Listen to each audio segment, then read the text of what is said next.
In our quest to bring you the stories of town employees not often seen in the news, we bring you the next installment of Who Works for Burlington. Up this time is Burlington Police Department mental health clinician Karen DiRienzo. DiRienzo has a degree in psychology, a master's in social work, and is a licensed independent clinical social worker.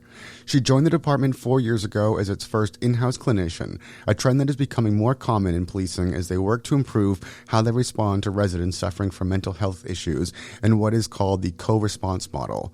She said her being available to either go on calls or contact people in crisis or semi-crisis provides an additional option for officers dealing with these types of situations. The main reason that I came on board was the officers were looking for some assistance with mental health calls. So over the last decade or so, the mental health calls were increasing, the acuity of the calls were increasing, and I think prior to me coming on board, when the officers were responding to mental health related calls, there really wasn't many options other than getting that individual to an emergency room. There was no other alternative. So now, what happens now is if an officer goes on scene, and whether it's somebody struggling with an ongoing mental health issue or whether it's a mental health crisis, and if somebody doesn't need to go that level of care to go to a hospital, which some people do, that is the answer, to go to hospital. But if you're not at that level yet, now there's an alternative. They don't have to leave the scene with not giving somebody, a resource. They can, they say, we have a clinician, we have somebody that you can talk to, and sometimes I'm talking or following up with a family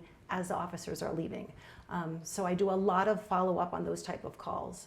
DiRienzo will also respond with officers and works closely with the department's mental health liaison. Sometimes I go on scene with an officer. I'm dispatched in the cruiser with them. Other times, officers may be on a scene that maybe didn't start out as a mental health, maybe started as a domestic, or maybe started out as, could be somebody reporting a crime, or they feel that somebody, was just inside their property or their home. And the officers on scene might determine that this is looking like somebody might have a mental health issue, and at that point they can dispatch me out. So I'll get a call from, the sergeant who's in charge that day, or a lieutenant, and just says, can you join us on a certain scene? And then I could go onto that scene. DiRienzo said that while working with officers, there is a wide variety of the different types of calls she will respond to.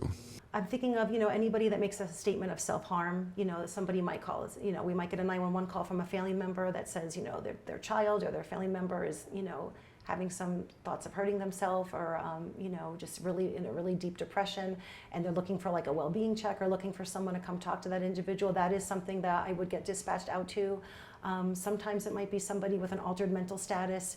Maybe someone is hearing things or seeing things, and the officers are noting that that's not really happening. It doesn't even have to be a mental health related issue. It could be a trauma, it could be somebody who's just experienced, the sudden loss of a loved one that might be really struggling with some grief. It could be just somebody who was a victim of domestic violence, a victim of a violent crime or an assault, and they're looking for someone to talk to.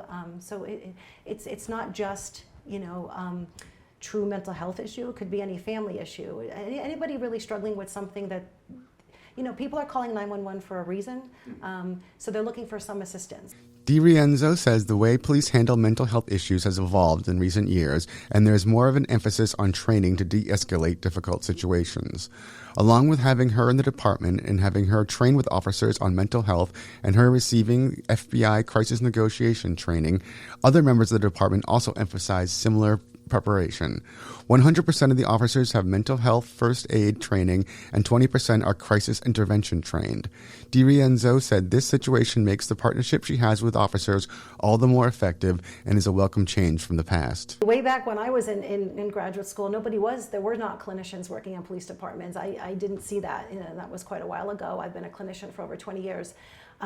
So this is definitely a newer phenomenon, but it makes sense. I mean, I think what really resonated with me is I think pairing a clinician with a law enforcement, I just think it's such a tremendous opportunity for a clinician to, I look at it as, I utilize my training, my knowledge, my experience to add another dimension to a police response that wasn't there before.